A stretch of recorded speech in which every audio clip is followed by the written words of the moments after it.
The candidates need no introduction. The Republican candidate, Vice President Richard M. Nixon, and the Democratic candidate, Senator John F. Kennedy.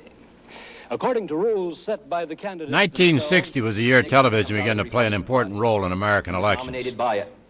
And it is a fact that through Some say Nixon's TV image in those first televised debates cost him the presidency. All I know is his polish in front of the camera was light years ahead of a young man running for his first national office in Midwestern farm country. It's a great pleasure for me to speak to you at this meeting. I hope to be seeing all of you again in person before Election Day, and again I ask for your support in my campaign. You have my thanks for your efforts on my behalf in the primary. The primary was a real race that year. In those days, most of the voters in western Kansas were Republicans like myself. Wint Smith, a longtime incumbent, had retired, and the front-runner was an ex-commander of the American Legion from Norton, Kansas, named Keith Sebelius. Keith was a tough candidate, but there was also a third candidate, a state senator by the name of Phil Doyle. People around Russell knew me pretty well after 8 years as county attorney, but for someone who wasn't exactly a household word in the other 25 counties in the huge 6th district, Dole, Doyle, well, that kind of confusion could cost a fellow votes.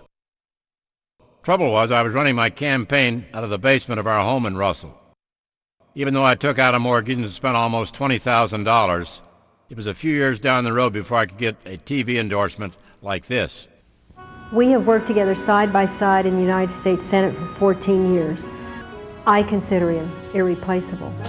Somehow I had to stand out from the three-way crowd. I had to let people know Bob Dole was running.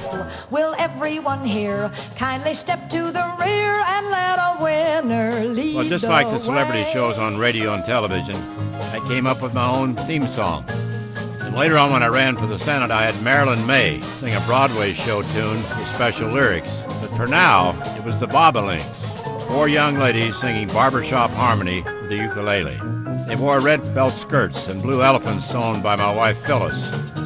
My female supporters became Dolls for Dole. Vote for the man who stands above all the rest. He'll pass every test. It's Bob Dole, 'cause he's the best. But the real doll in my eyes was my daughter Robin, whose outfits offered a special appeal to voters.